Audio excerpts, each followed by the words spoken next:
Il n'est plus à démontrer que la collaboration entre les entreprises, les universités sont un gage de réussite pour la recherche et développement. De très nombreuses solutions qui sont aujourd'hui disponibles, qui sont sur le marché, qui sont par exemple au service des personnes malades, ont été développées grâce à des collaborations entre les entreprises et les universités. Et je pense que ce cadre de collaboration peut certainement aussi servir pour le futur des STEM, pour l'attractivité de ces STEM et pour rendre les programmes STEM beaucoup plus en adéquation avec les besoins et le monde de l'entreprise. En effet, ces collaborations scientifiques, par exemple, peuvent être le cadre de stages, de doctorat en entreprise, de post-doctorat en entreprise, de formation en alternance. Ça peut être aussi un cadre d'échange où l'entreprise explique à l'université quels sont les besoins, quels sont les métiers du futur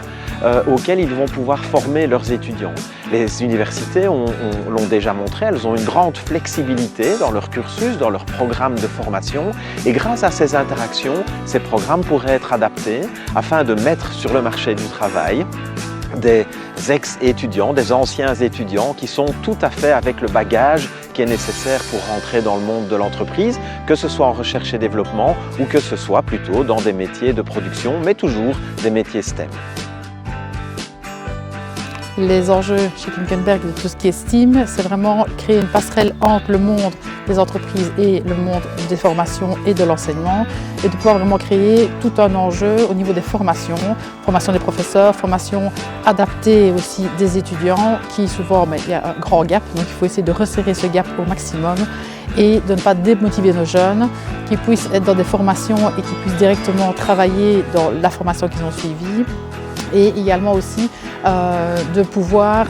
avoir des formations adaptées avec le monde de la réalité du terrain.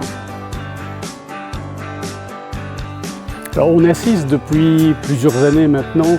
à une transformation numérique des entreprises. Alors cette transformation numérique, elle a plusieurs impacts. Les impacts principalement au niveau des ressources humaines, c'est certains métiers qui doivent acquérir de nouvelles compétences numériques, de nouveaux métiers qui apparaissent, certains métiers qui ont tendance à disparaître et les entreprises doivent se préparer à ça. Et donc pour se préparer, elles peuvent d'un côté investir dans des formations pour leurs employés, des formations orientées sur des thèmes, orientées sur ces nouvelles compétences numériques. Ça leur permet d'un côté à réorienter certains employés, notamment ceux qui ont des profils de fonctions qui ont tendance à disparaître, ou également à acquérir de nouvelles compétences pour d'autres employés qui, quelque part, connaissent une évolution de leur fonction.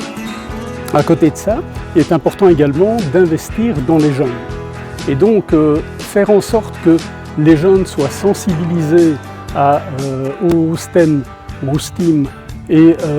qu'ils, quelque part, puissent acquérir dès leur plus jeune âge également toutes ces compétences, devrait permettre également aux entreprises dans le futur d'avoir accès à un certain nombre de profils dans le cadre notamment de promouvoir à certains emplois également certaines fonctions qui aujourd'hui risquent d'être en pénurie.